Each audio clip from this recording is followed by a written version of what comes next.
Court के आदेश के बावजूद किसान निकालेंगे ट्रैक्टर परेड।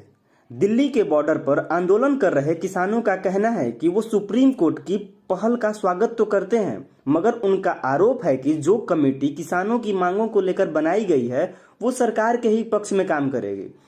किसानों के संगठनों के प्रतिनिधि और भारतीय किसान यूनियन के नेता राकेश टिकैत ने मीडिया से बात करते हुए कहा कि जिन 4 लोगों को कमेटी बनाई गई है उन पर किसानों को भरोसा नहीं है, क्योंकि इनमें से कुछ एक ने कृषि बिल को लेकर सरकार का खुलेआम समर्थन किया है।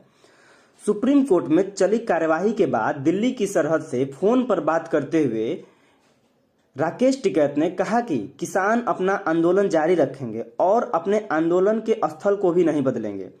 उनका कहना था, हम सुप्रीम कोर्ट का आभार व्यक्त करते हैं और माननीय मुख्य न्यायाधीश और बेंच के दूसरे न्यायाधीशों ने कम से कम आंदोलन कर रहे किसानों की मुश्किलों को तो समझा।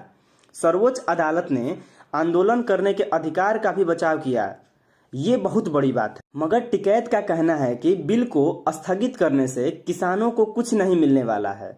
उन्होंने कहा, हमारी मांग है कि सरकार कृषि कानून वापस ले, इसके अलावा हम कुछ नहीं चाहते। वैसे हम कानून विशेषज्ञों की राय ले रहे हैं, मगर ये तो तय है कि जब तक बिल वापसी नहीं तब तक घर वापसी नहीं। सोमवार को सुप्रीम कोर्ट में किसानों की तरफ से दुष्यंत दवे, प्रशांत किशोर, एच.एस. फुल्का और कोलिन गोंजाल्वेज अदालती कार्यवाही में मौजूद नहीं थे। किसान यूनियन ने पहले ही स्पष्ट कर दिया था कि वो इस मामले में किसी कमेटी के गठन के पक्ष में नहीं है और ये भी कह दिया था कि उनकी तरफ से अगली सुनवाई मंगलवार को जो हुई है पिछले में, वहां कोई उनका वकील मौजूद नहीं रहेगा। इससे पहले संयुक्त किसान मोर्चा ने साझा एक बयान जारी कर कहा कि सरकार की हठधर्मिता से साफ है कि वो कानून वापस लेने के सवाल पर कमेटी के सामने राजी नहीं होगी।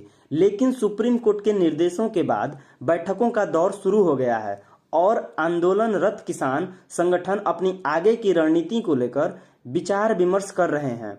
संयुक्त किसान मोर्चा के लिए काम कर रहे परमजीत सिंह का कहना है कि लगभग सभी संगठन इस पर सहमत हैं कि कमेटी बनाने से कोई हल नहीं निकलने वाला है। वो कहते हैं कि कानूनों को अगले आदेश तक स्थगित करने का मतलब ही है कि मामला खिंच जाएगा और बात फिर वहीं घूम फिर कर वहीं आ जाएगी जहां आज है।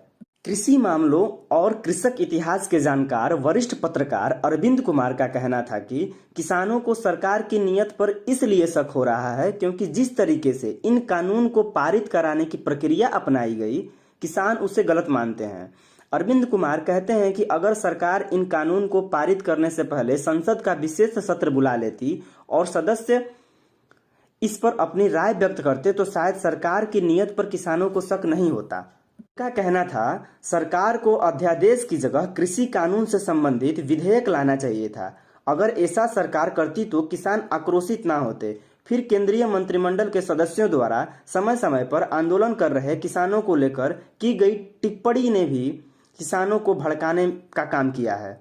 वहीं अखिल भारतीय किसान संघर्ष समन्वय समिति के संयुक्त सचिव और वकील अवीक शाह ने मीडिया से बात करते हुए कहा कि सुप्रीम कोर्ट की कार्यवाही के बाद किसान संगठनों के प्रतिनिधि संयुक्त किसान ओरछा के तत्वाधान में मिले और उन्होंने फैसला किया कि गणतंत्र दिवस पर जो ट्रैक्टर मार्च निकालने का आह्वान है वो जारी रहेगा। उन्होंने मीडिया से बात करते हुए कहा कि ये मार्च तब निकालने की बात कही गई जब सरकार कार्यक्रम समाप्त हो जाएगा। वो कहते हैं, गणतंत्र दिवस पर सरकारी कार्यक्रम के खत्म होने के बाद भारत का नागरिक इस दिवस का जश्न मना सकता है। ये सबका अधिकार है और इसमें किसी की छवि खराब होने की बात कहां से आ गई। शाह कहते हैं कि किसान संगठनों ने भी यह तय किया है कि वो सुप्रीम कोर्ट के निर्देशों को चुनौती देंगे, क्योंकि सभी एक मत हैं कि जो नीति बनाते हैं वो किसानों से बात करें, ना कि अदालत उनसे बात करने जाएगी। शाह के अनुसार किसान संगठनों ने कहा कि आंदोलन में जो महिलाएं शामिल हैं वो अपनी मर्जी से आई हैं और उनका कहना था कि इन आंदोलनकारी महिलाओं को कमजोर नहीं समझना चाहिए। वही क्रांतिकारी किसान यूनियन के प्रोफेसर दर्शन पाल का कहना था, सुप्रीम कोर्ट की कमेटी में चाहे वो बीएस मान हो या बाकी के 3 सदस्य, सब सरकार द्वारा लाए गए कृषि कानूनों का समर्थन करते आए हैं। ऐसे में एक तरफा फैसला ही लेंगे जिससे किसानों का कोई भला नहीं होने वाला है। सुप्रीम कोर्ट ने जिस कमेटी के गठन की घोषणा की है उसमें मान के अलावा शेतकारी संगठन के अनिल घनावत, कृषि अर्थशास्त्री अशोक गुलाटी और international food policy research institute के दक्षिण एशिया के प्रमुख रहे प्रमोद जोशी शामिल हैं। सुप्रीम कोर्ट की ओर से कृषि कानूनों को अगले आदेश तक स्थगित करने के आदेश पर कानूनविदों की राय बटी हुई है, जहां सुप्रीम कोर्ट के पूर्व न्यायाधीश न्यायमूर्ति राजेंद्र मल्लोढ़ा ने कहा कि उनके पास कमेटी की अध्यक्षता करने का प्रस्ताव आया था, जिसे उन्होंने ठुकरा दिया। सुप्रीम कोर्ट के ही पूर्व न्यायाधीश मार्कंडे काटजू का कहना है कि न्यायपालिका, कार्यपालिका और विधायिका की अपनी अपनी सीमाएं हैं, जिसके अंदर ही तीनों को काम करना चाहिए। काटजू के अनुसार जजों को ज्यादा सक्रियता से बचना चाहिए और उनकी कार्यशैली से कहीं से भी ऐसा नहीं लगना चाहिए जिससे कि वो ये लगता हो कि वो सरकार चलाने की कोशिश कर रहे हैं। वो कहते हैं कि न्यायपालिका को लोकतंत्र के दूसरे अंग का सम्मान करना चाहिए और उनके अधिकार क्षेत्र में अतिक्रमण नहीं करना चाहिए।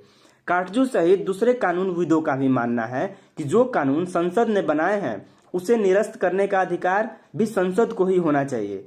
काटजू मानते हैं अदालत या जज ये तो कह सकते हैं कि अमुक कानून गैर संविधानिक है या संविधान के हिसाब से अल्टा वायस है, मगर अदालत या जज कानून को लागू होने से नहीं रोक सकते हैं। काटजू के अनुसार सुप्रीम कोर्ट ने सरकार और किसानों के बीच चल रहे गतिरोध को खत्म करने के लिए ऐसा किया होगा, लेकिन वो मानते हैं कि संविधान की अनदेखी कर ऐसा करना भी गलत है।